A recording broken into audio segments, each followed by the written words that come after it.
Nous sommes en direct. Panique, guerre entre Israël et Iran.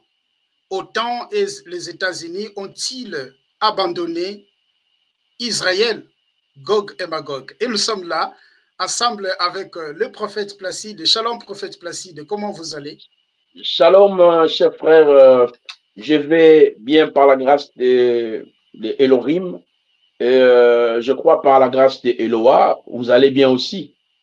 Oui, ça va, le Seigneur fait grâce. Prophète Placide, comme nous l'avons abordé dans notre deuxième partie, j'aimerais vous poser une question que vous essayez un peu de nous expliquer la différence entre Gog et Magog selon Ézéchiel chapitre 39, le verset 1er, et Ézéchiel chapitre 38, vous descendez, et aussi Gog et Magog selon Apocalypse chapitre 20, le verset 7 jusqu'au verset 9e, pour éclairer nos frères et sœurs. Vous avez la parole. Merci. Merci beaucoup pour cette question pertinente. Je crois bien, hier, j'avais déjà essayé d'expliquer la différenciation qui existe entre Gog et Magog, qui est décrit dans Ézéchiel 38 et Ézéchiel 39, et Gog et Magog, qui est décrit dans l'Apocalypse chapitre 20, le verset 7 jusqu'au verset 9e. Parce que nous sommes dans l'époque où il faudrait que nous, surtout l'Église du Seigneur, nous puissions bien comprendre la prophétie biblique, parce que dans l'Ancien Testament, nous avons 17 livres prophétiques et toutes ces prophéties sont réparties en 3 axes. Il y a les prophéties passées, il y a des prophéties présentes et il y a les prophéties à venir. Alors, ce qui est en train de passer actuellement en Israël, comme je l'ai dit, est-ce que Israël gagnera cette bataille? C'est pratiquement impossible. C'est pratiquement impossible.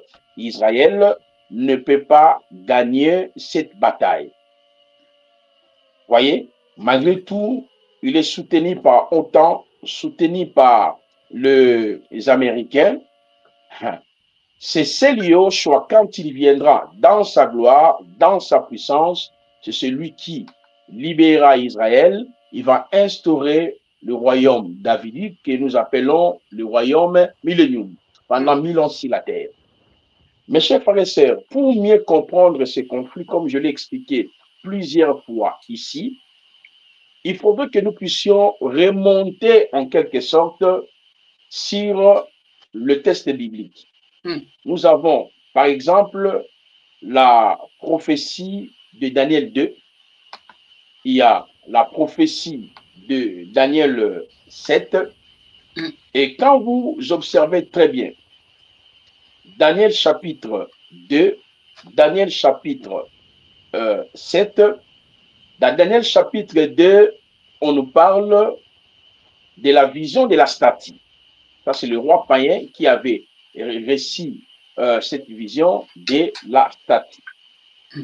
Et quand vous voyez les 4 parties, les 4 métaux, ok, qui constituent les différents empires qui devraient régner sur Israël, nous avons par exemple Babylone. Babylone, c'est ce que nous appelons Irak.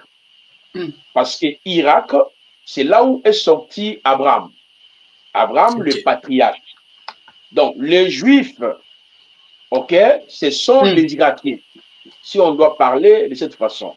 Parce que Abraham, c'est un Irakien. Ok. C'est un Irakien parce que l'Irak, c'est Babylone. Vous voyez ça? Oui. Dieu l'a appelé, Abraham est sorti de l'Irak. Abraham a eu Isaac. D'Isaac est sorti Jacob. Jacob est sorti des 12 fils d'Israël. Les 12 fils. Donc, vous allez voir aussi que Israël est toujours dans les guerres avec les Irakiens. Ça ne marche pas. Oui. Vous voyez ça? Oui. Si nous remontons, le deuxième empire, c'est la Médie et Perse. C'est ça, l'empire Elam ou les Iraniens. Ok.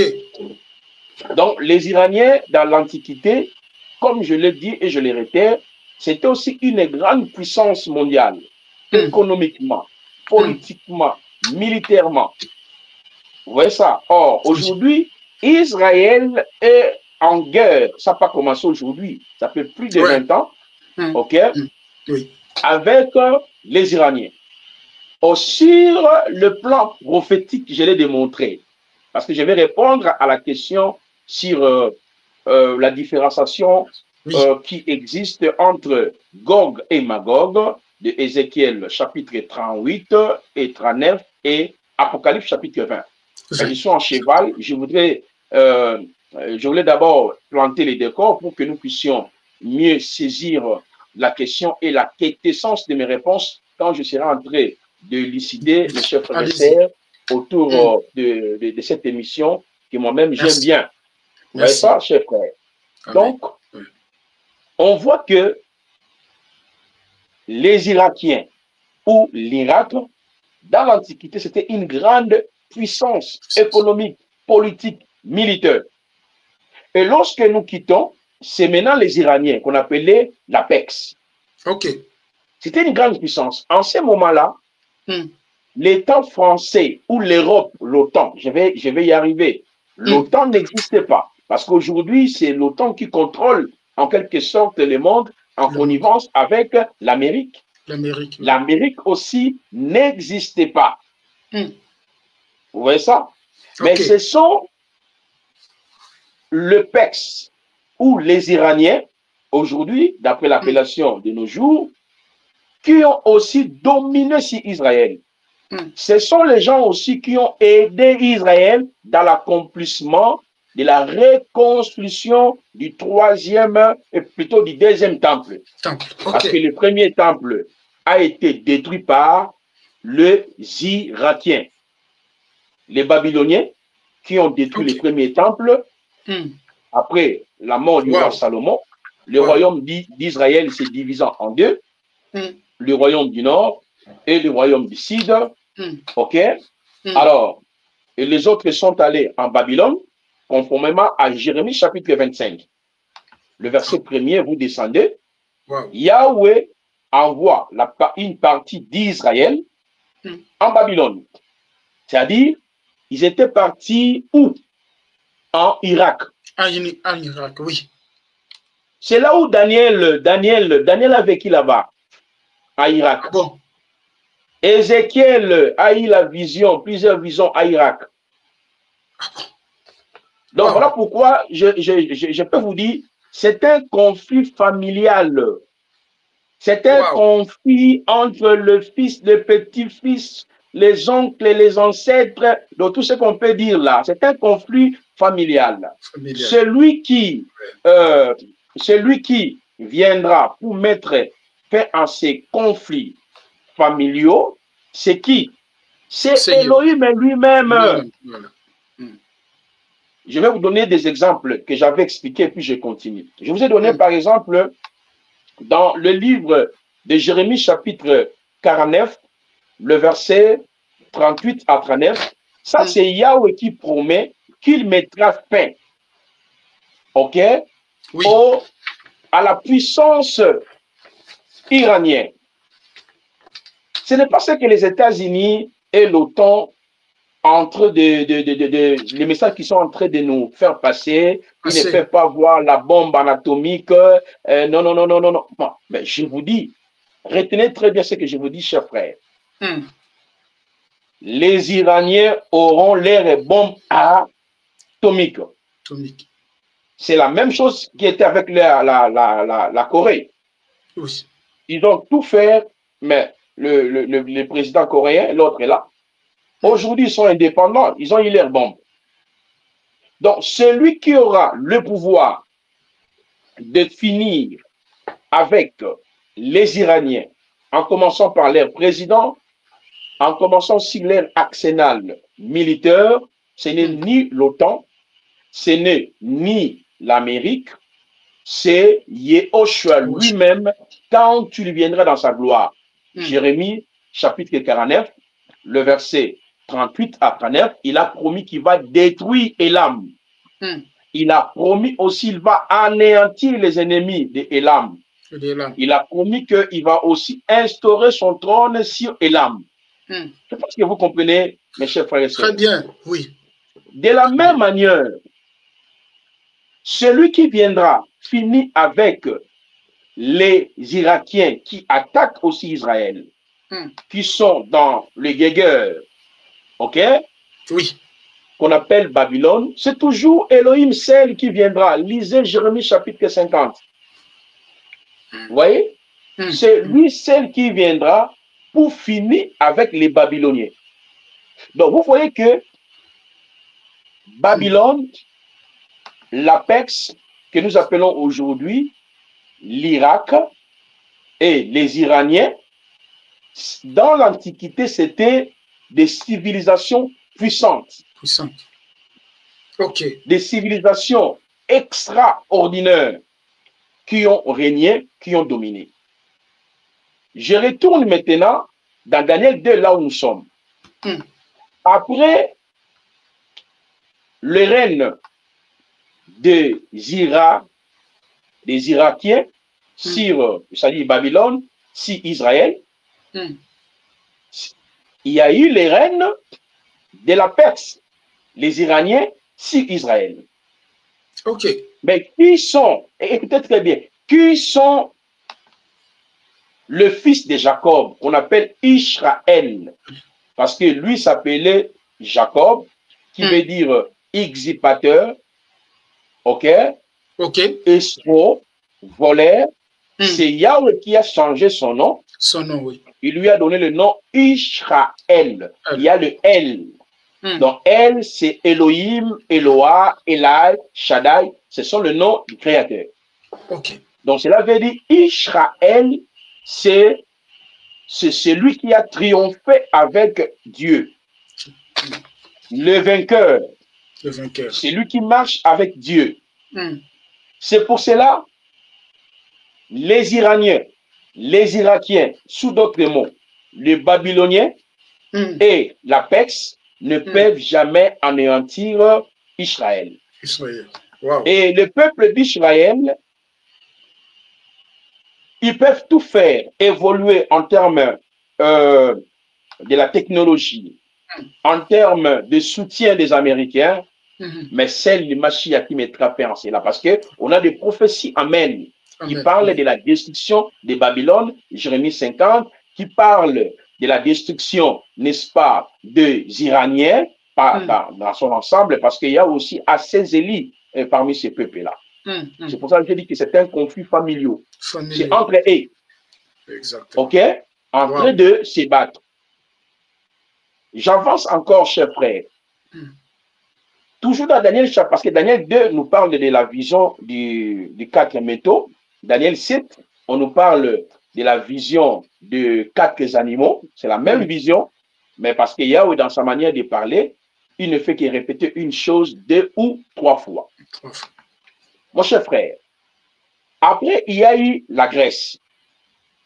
L'Empire Grèce qui a dominé aussi sur Israël. Écoutez-moi très bien, parce que je vais vraiment éclairer les enfants d'Élohim sur Gog et Magog, qui est une prophétie, comme je l'ai dit hier, qui est en cours, qui prendra fin justement à la seconde moitié de la semaine, selon la prophétie de Daniel 9, le verset 1er jusqu'au verset 27, parce que dans cette prophétie-là, nous avons la partie qu'on appelle, depuis que la parole a été annoncée, Jérusalem sera reconstruite jusqu'à l'ouest conducteur, il y a 7 semaines, il y a 62 semaines et il y a une semaine. Déjà, la période de 7 semaines et de 62 semaines ont été bel et bien accomplies, mais il reste la période d'une semaine, qui est dans les langages prophétiques que nous appelons la période de 7 ans, qui s'ouvriront après l'enlèvement de l'Église. C'est en ce moment-là que l'Antichrist régnera sur toute la terre pendant 7 ans. Et je vais maintenant arriver sur la prophétie de Gog et Magog, là, comme une coalition, comme une alliance perpétuelle qui prendra fin, qui prendront fin lors du retour de Yoshua dans la bataille d'Armageddon. C'est là où il finira avec la prophétie de Ézéchiel chapitre 38, chapitre 39, Gog et Magog. Et par après, nous allons avancer pour expliquer Gog et Magog étant la finalité du régime de Satan sur la terre. Ok, merci. J'avance. Bon. Après le règne de l'Empire grec ou les Grèces, il y a eu maintenant l'Empire qu'on appelle romain. Parce que je vais vous révéler tout le pays qui entoure Israël, en commençant par Irak, Irak, Arabie Saoudite, parlons de la Jordanie, parlons de la Turquie. Tous ces pays-là, l'Égypte, c'est pour Israël. Ah bon? C'est pour Israël. Donc, la conquête qu'Israël est en train de mener pour récupérer ces différents territoires, mais c'est biblique. Palestine, je reviendrai. On va faire toute une émission où je vais nommer les différentes appellations antiques. Antiques, ok. Ben, ça serait mieux alors. Alors, je vais vous expliquer, même les Palestiniens, en fait, ce sont les Juifs. Il y a eu un mélange. Il y a eu un mélange que nous allons décortiquer par la grâce du Seigneur. Israël va récupérer tous ces différents territoires, en commençant par les Arabie Saoudite, parlons de la Jordanie, parlons de la Palestine. Même les Gaza étaient pour Israël.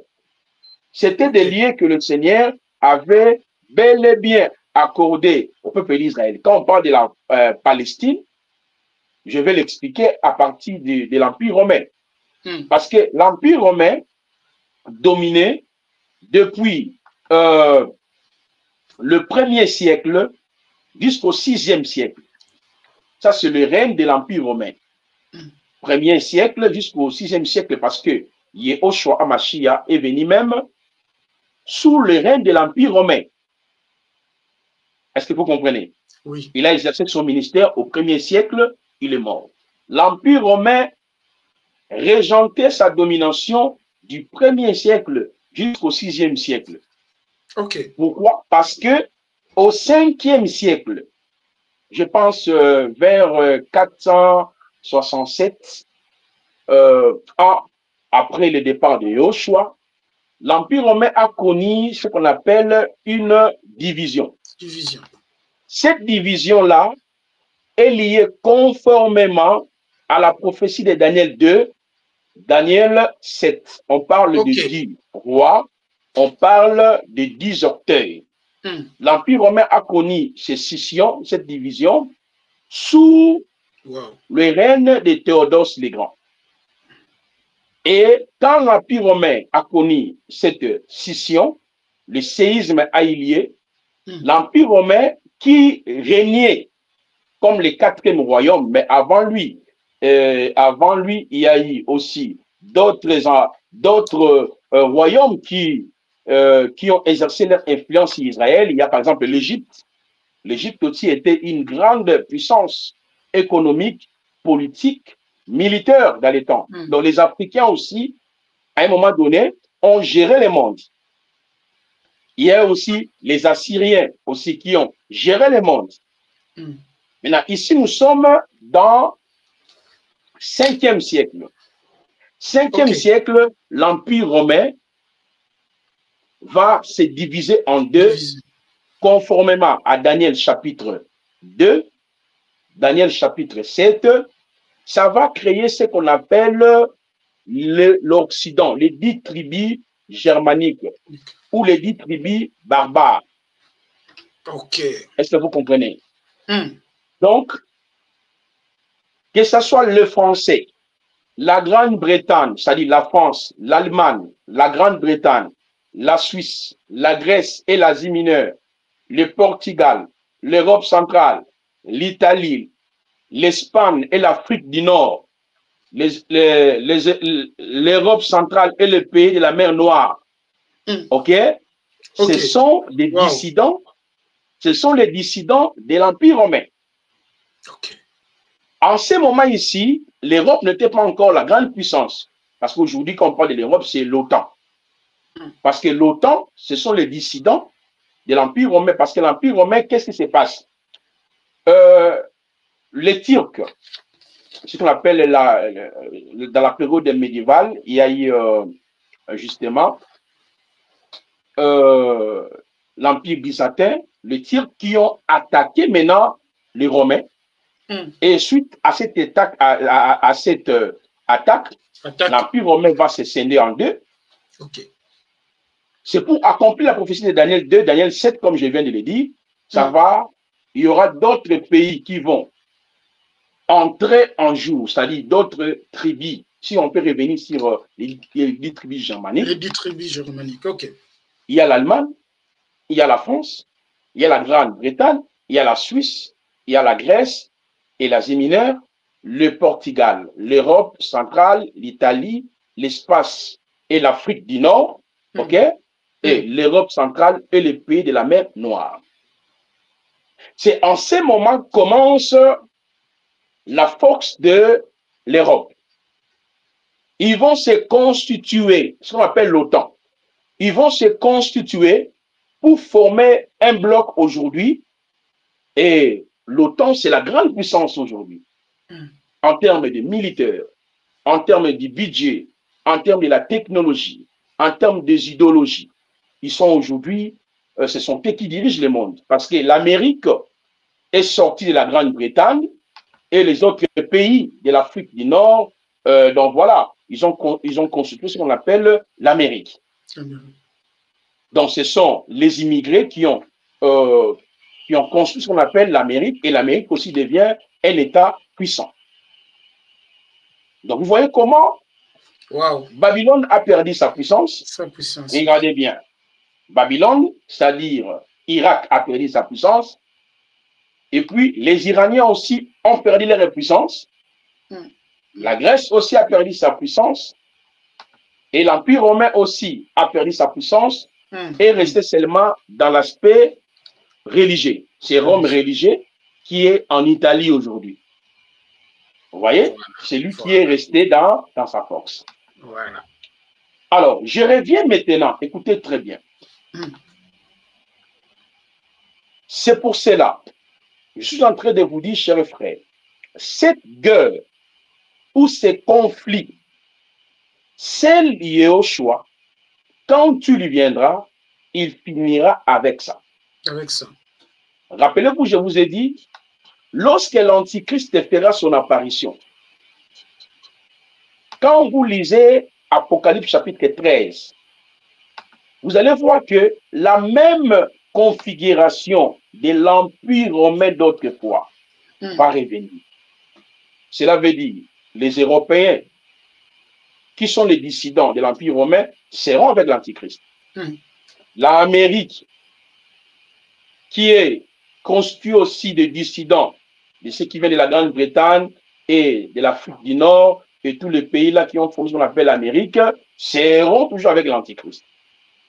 Et tous les pays africains, tous nos présidents entreront en alliance avec l'Antichrist, y compris Israël qui entrera en alliance avec l'Antichrist. Alors, Israël a perdu 7 heures. Wow. Israël a perdu 7 heures, c'est à cause de la guerre qui a eu lieu entre le Turc ainsi que l'Empire romain. C'est par là les différentes nations arabes ont récupéré les terres d'Israël. Voilà pourquoi je dis, je reviendrai pour vous parler de cela. Donc, Palestine, dans les temps, s'appelait la Judée. Vous voyez, la Samarie, ou la Galilée, vous êtes dans la Bible. La carte biblique, c'est ça, non? Exactement. Ou la Jordanie. Donc, la Jordanie, la Galilée, la Samarie, la Judée, c'est ce qu'on appelait Palestine. Parce qu'il y a une différence entre l'État hébreu actuel et puis le royaume d'Israël. Quand on parle du royaume d'Israël, c'est toutes ces terres habitées par le... Est-ce que vous comprenez? Très bien, je comprends. Très bien, je comprends. Waouh, c'est fort. La terre habitée aujourd'hui, par exemple, comme, bon, je vous ai promis que je vais revenir sur ça, comme Gaza. Tu sais que Gaza, c'était la partie où Juda, la tribu de Juda, occupait. Josué 15, le verset 1er à 17. Donc Gaza, quand on parle aujourd'hui, Israël veut conquérir Gaza, veut récupérer Gaza. Mais en réalité, c'est la terre d'Israël. C'est Yahweh Elohim qui a donné à ses peuples et cette terre. Ok, wow. Vous voyez ça? Donc quand on parle des Palestiniens, oh non, Israël est venu occuper nos terres et tout consort. Non. Israël déjà vivait là-bas. Quand je viendrai, on va expliquer à l'époque de Joshua les anciennes appellations. C'est lorsque les Turcs qui sont venus, ils ont attaqué l'Empire romain, Israël a été dispersé dans l'échelle mondiale. Vous voyez? Et il y a eu ce qu'on appelle la reconnaissance d'Israël, justement, selon la Grande-Bretagne et d'autres pays, la France, nous parlons de l'OTAN, qui ont voulu quand même reconnaître aussi ce peuple d'Israël en 1946, 47, 48, et Israël est retourné sur sa terre. Voilà pourquoi on parle de l'État hébreu.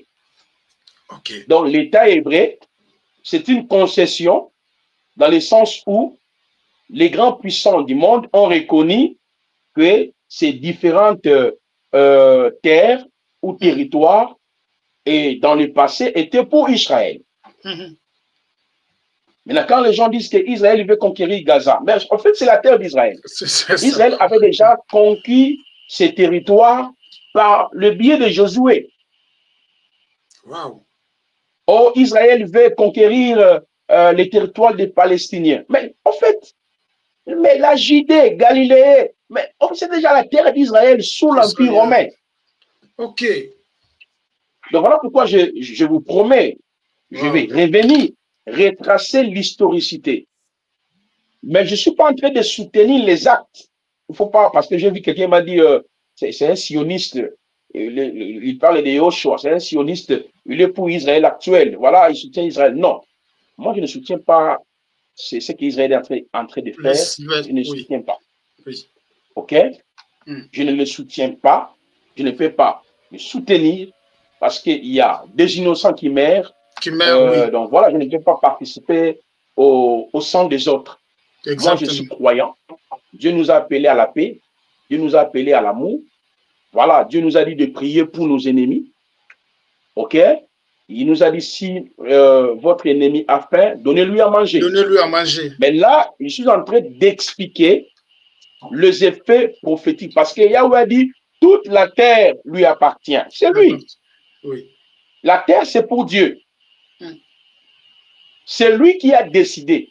Israël a récupéré toutes ces parties par la conquête, par la guerre, que Israël avait récupéré ces parties. Mais il a été délogé par l'Empire ottoman. Ils ont récupéré la terre, les Arabes ont pris place, et après la création de l'État hébreu, le monde a reconnu, non, ces peuples habitaient bien avant, et voilà, ils doivent retourner sur leur terre. Sur leur terre. C'est pour cela, cher frère, je suis en train de te dire, quand Yehoshua Hamashiach viendra, celle qui fera de sorte que Israël entre en possession de toutes ces parties, des contrées qui sont habitées aujourd'hui par les Égyptiens, par les Iraniens, par les Palestiniens, par ceux qui sont à Gaza, ceux qui sont en Assyrie, voilà, Jordanie. Israël va récupérer ça parce qu'il y aura les royaumes de Yehoshua. Ce n'est pas les États-Unis, ce n'est pas l'OTAN, parce que tout ce monde-là vont se dire contre Israël. Contre Israël. C'est pour cela que je vais revenir maintenant sur la prophétie de Gog et Magog. Gog et Magog. La prophétie de Gog et Magog. Alors, regardez très bien, chers frères. Regardez très bien, chers frères. En réalité, Gog et Magog, qu'on nous parle dans Ézéchiel chapitre 38, chapitre 39, je l'ai expliqué hier, parce qu'il faut retourner dans ce qu'on appelle la loi de la première occurrence. Est-ce que tu peux prendre Genèse chapitre 10, le verset 2e. Genèse chapitre 10, le verset 2e. Si Genèse chapitre. Genèse chapitre le verset 2e. J'ai un petit souci, attendez. Voilà. Non, si il n'y a pas la possibilité, je peux expliquer comme ça. Dans Genèse chapitre 10, le verset 2, on nous parle de Magog. En effet, qui est Magog? Non, si ça passe pas, on ne dérange pas. Non, c'est bon, c'est bon, c'est bon. Voilà. Genèse chapitre 10, le verset. Ok, le verset voilà, 2. Le verset 2. Ok. J'ai aussi le code Strong si vous le voulez. Hein. Ah, voilà, c'est ça. Non, on va lire seulement, lisez. Ah, ok. On dit, les fils de Japheth firent Gomer, Magog, Madai, et Javan, Tubal, Méchec et Tira. Très bien. Pour mieux comprendre qui est la prophétie des Magog, qu'on nous parle dans, c'est-à-dire la prophétie d'un homme nommé Gog, le prince des rocs, qu'on nous parle qui sortira des Magog. Pour mieux comprendre cette prophétie d'Ézéchiel 38, 39, il faut retourner d'abord dans la loi de la première occurrence. Dans la loi de la première occurrence, on nous montre clairement Magog est un des descendants de Japheth, fils de Noé. Okay. Alors, les historiens contemporains comme Joseph Flavius, c'est un grand érudit juif qui a écrit même si l'histoire des Juifs, qui a démontré beaucoup de choses en ce qui concerne l'histoire. Il explique qu'en réalité, Magog et Japheth, pardon, est l'ancêtre. Il est l'ancêtre, ok? Japheth est l'ancêtre, il est l'ancêtre des habitants du nord de la mer Noire. Okay. Donc, l'ancêtre des habitants du nord de la mer Noire. Donc, quand vous prenez la mer Noire, il y a plusieurs habitants là-bas. Il y a Danemark, Finlande, Norvège, Suisse, il y a même Ukraine, Bulgarie, il y a Moldavie, et tous ces gens-là, ou les habitants-là, et à la tête, c'est la Russie. Parce que ici, Magog se présente comme un chef. Doté de puissance, d'autorité, ok? Donc, qui agit avec force. Là, nous sommes dans Ézéchiel 38 et Ézéchiel 39. Donc, cette prophétie parle d'une coalition, de la coalition de toutes les nations arabes. Toutes les nations arabes, aujourd'hui, qui sont soutenues par Gog et Magog, c'est-à-dire la Russie, y compris ses alliés, pour attaquer continuellement Israël. Parce que quand vous observez très bien les descendants de Japheth, c'est-à-dire tous les habitants du nord de la mer Noire, il y a plusieurs pays que je vais les citer ici, mais c'est la Russie qui est le chef. Parce que Magog, c'est lui qui vient pour attaquer Israël, qui vient pour combattre. N'oublions jamais, c'est Ézéchiel qui est en train de prédire ces choses. Okay. Qui sait en ce moment Ézéchiel s'est retrouvé où? Selon l'explication, c'est à Iran. Ah! Donc, il voyait déjà la coalition, comment la Russie, dans un temps lointain, parce qu'en ce moment ici, la Russie n'était pas une grande puissance. Voilà. Est-ce que vous comprenez? Voilà. Parce qu'aujourd'hui, quand on parle des grandes puissances, il y a l'OTAN, l'Amérique et la Russie. Mais il voyait déjà la Russie étant une grande puissance qui se mettra toujours en connivence pour attaquer Israël. Wow. Parce que la Russie n'attaque pas Israël directement, mais la Russie soutient tous les ennemis d'Israël. En commençant par exemple, je vais vous citer, chers frères, tous les ennemis d'Israël sont soutenus par la Russie. Parlons sur l'Égypte, parlons sur la Jordanie, parlons sur la Syrie, parlons sur les Libanais, parlons sur c'est-à-dire les Libanais, parlons sur les Irakiens et les Iraniens, et tout ce monde sont soutenus par qui? Sont soutenus bel et bien par la Russie d'une manière formelle et informelle. Parce que ces différentes nations ici, ok, qui attaquent Israël continuellement, en commençant par l'Égypte, comme je viens de l'expliquer, voyez, l'Égypte, la Syrie, Jordanie, ok, toutes ces différentes nations sont soutenues par qui? Ils sont soutenus par Magog. Par Gog et Magog. Ils sont soutenus par la Russie, qui les soutient, qui les appuie. Je vais soulever quelques points pour que vous puissiez bien saisir ce que je suis en train de dire. Prenons par exemple si la reconnaissance de l'État d'Israël, la reconnaissance de l'État d'Israël en 1946 à 1949, vous allez voir que l'Égypte, la Jordanie, la Syrie, les Liban et l'Irak tentèrent alors de déloger Israël de cette heure. Parce qu'ils n'étaient pas contents qu'on puisse reconnaître Israël comme un État. Voilà pourquoi on parle de l'État hébreu.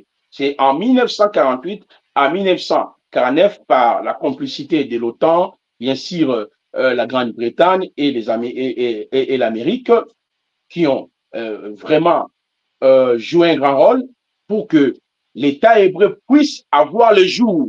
Parce que le royaume d'Israël n'existe plus, et dans la dispersion. Alors, il y a une coalition terrible. La Jordanie, l'Égypte, la Syrie, les Liban et l'Irak, ils ont voulu chasser Israël, éliminer Israël sur la carte. Mais la Russie était toujours le soutien de ces gens. Il les a soutenus, ok, pour continuer à exercer les plans machiavéliques sur Israël. C'est ça qu'on appelle Gog et Magog. Donc c'est un roi puissant, un puissant roi, un puissant messier qui est en connivence avec les ennemis d'Israël. Parce que la prophétie biblique a déjà parlé sur l'émergence des nations arabes. Est-ce que tu peux lire Joël? Joël chapitre 3, versets 9 à 17. Et puis on va continuer encore, je vais essayer un autre événement. Joël chapitre 3, 9 à 17. Verset 9 à 17. Je les prends déjà, je les prends. Joël 3. Voilà. Commencez à partir du verset 9. Ok. Je vais prendre déjà 9 à 17. 9 à 17. Moi, je fais comme ça pour mieux lire. Il est écrit ceci. Publie ces choses parmi les nations. Préparez la guerre. Réveillez les héros. Qu'ils s'approchent. Qu'ils montent. Tous les hommes de guerre.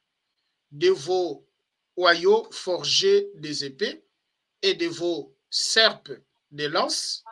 Que le faible dise, je suis fort. Hâtez-vous et venez, vous toutes nations l'entourent. Non, attendez, lisez calmement.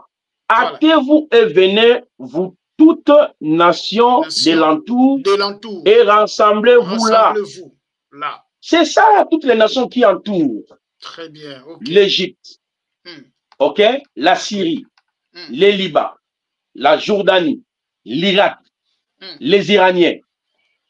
Là déjà, dans Joël voyait l'émergence de ces nations-là.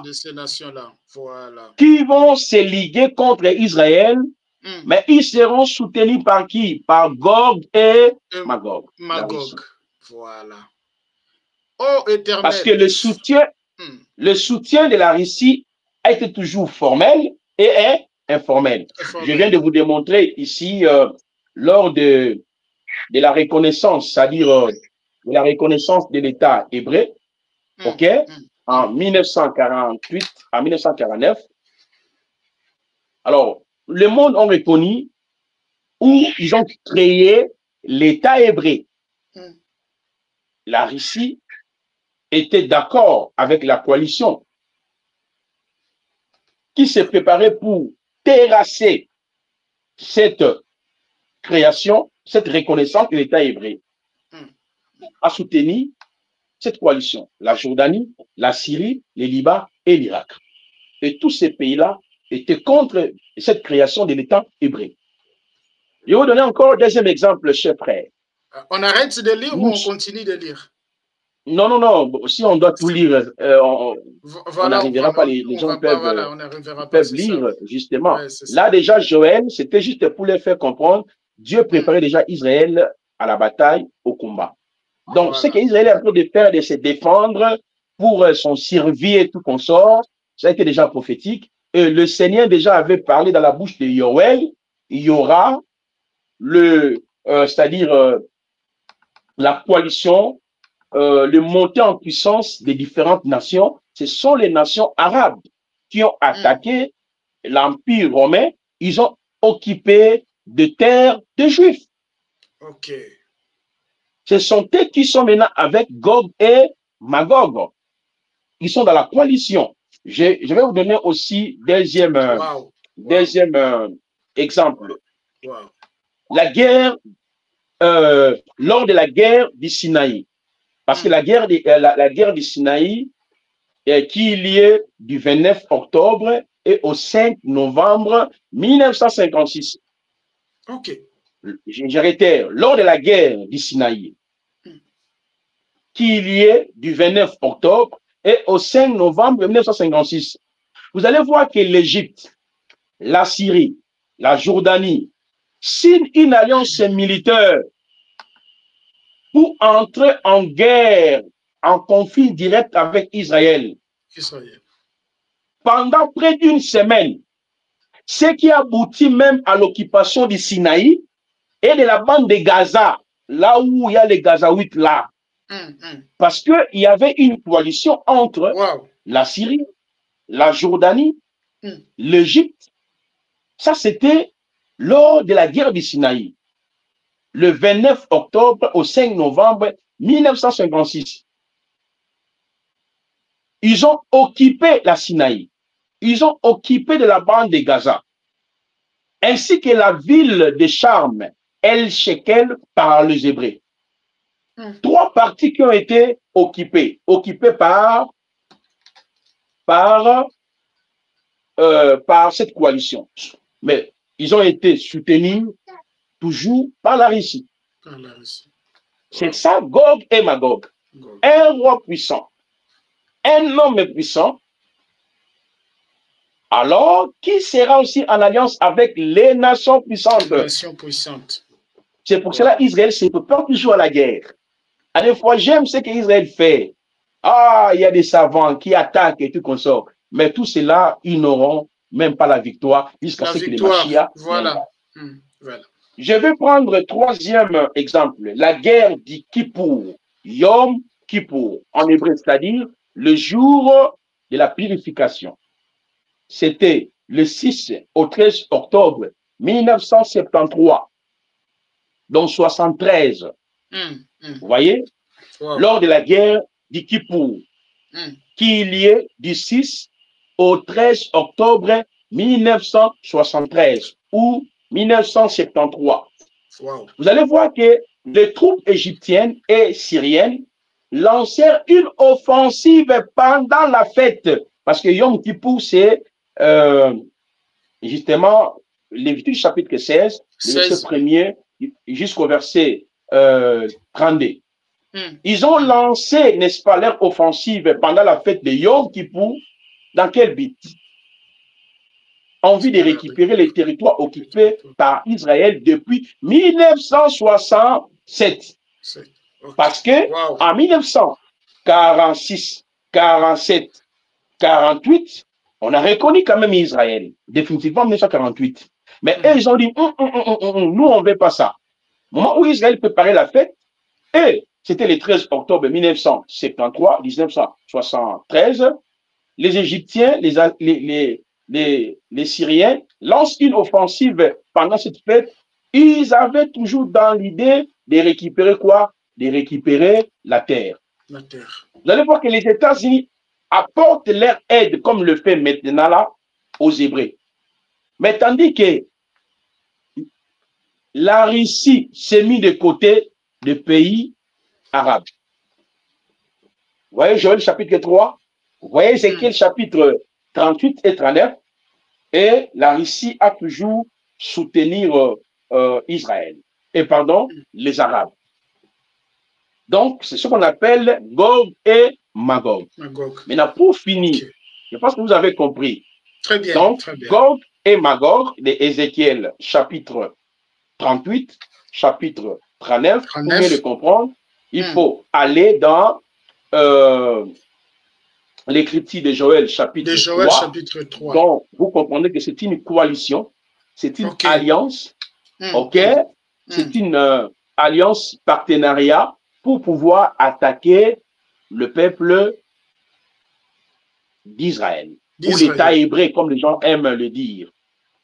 Alors, si tu peux nous faire retourner en grand, je vais maintenant chuter sur les Gog et Magog, qu'on nous parle de l'Apocalypse chapitre 20. Les Gog et Magog qu'on nous parle dans l'Apocalypse chapitre 20, que nous avons donné le passage ici à partir du verset justement 7 à 9, ces Gog et Magog là viendra après la bataille d'Armageddon. C'est quoi la bataille d'Armageddon?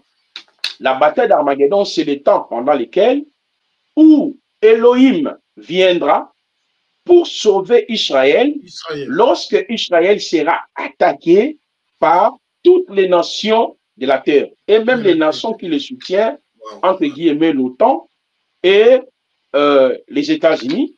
Et Yoshua viendra pendant la bataille d'Armageddon dans le but de libérer Israël sous contrôle de l'Antichrist, sous contrôle de toutes les nations belligérantes qui vont se liguer pour attaquer Israël.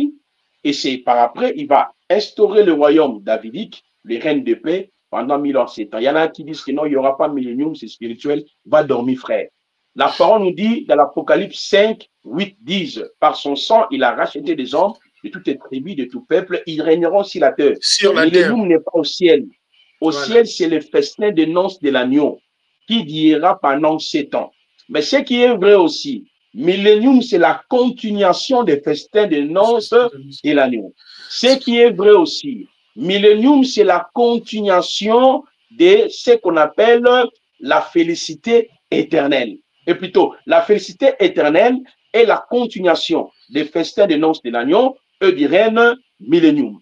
Alors, après les règnes de Machia, il y aura ce qu'on appelle Gog et Magog.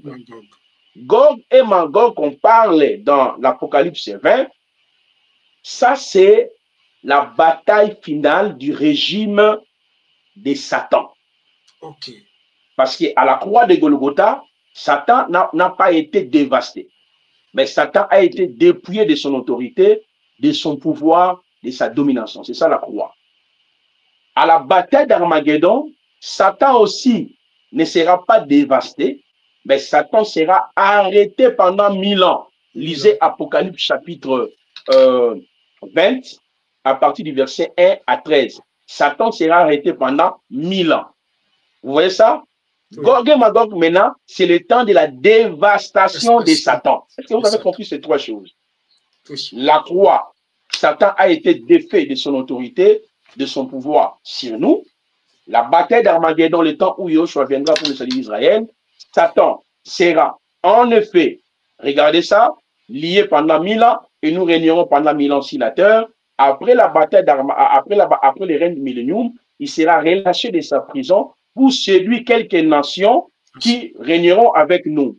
parmi ces nations, il y a les Iraniens, il y a les Égyptiens, parce que j'ai dit que c'est un conflit familial. Donc, c'est la famille qui est en guerre. Et après cette période-là, il y aura ce qu'on appelle Gog et Magog, qui signifie la fin de la puissance de Satan, l'anéantissement, et voilà, la démolition de son autorité, de son pouvoir. Donc, voilà, en gros, j'ai fini pour aujourd'hui. Wow, c'était formidable. C'était vraiment formidable. Bon, merci beaucoup, frère Placide. Merci aux frères et sœurs aussi qui nous ont suivis jusqu'ici. Nous sommes toujours en cheval de ces émissions avec le prophète Placide. Donc, chaque jour, nous posons un pas. Chaque jour, nous avançons petit à petit, et jusqu'à ce que nous allons conclure sur cette émission. Je sais qu'il y a beaucoup de choses que le prophète Placide doit nous expliquer, mais voilà, nous le ferons petit à petit, parce que sinon, on fera une semaine, on fait que des lives, un live d'une semaine chaque jour, voilà, il y a beaucoup de choses. Mais je vous inviterai de vous abonner aussi et de partager aussi aux frères et sœurs pour que, voilà, nous tous aussi, nous ayons la connaissance de ce que le prophète Placide vient de vous expliquer. Je ne sais pas, prophète Placide, si vous avez le dernier mot pour qu'on puisse, voilà, nous séparer. Non, sinon, je dirais seulement Baruch Hashem. Moi, je suis disponible pour répondre. Je sais que les gens ont des questions. Ils vont envoyer leurs questions. Je dirais que je ne soutiens pas les actes d'Israël actuels, mais étant donné que je suis prophète, je suis dans l'obligation d'éclairer les enfants d'Élohim dans ce sens. Et Yahweh vous bénisse. Amen. Merci. Donc, notre rendez-vous est pris dans notre quatrième partie. Et merci à tous. Que le Seigneur vous bénisse une fois de plus. Merci. Au revoir. OK.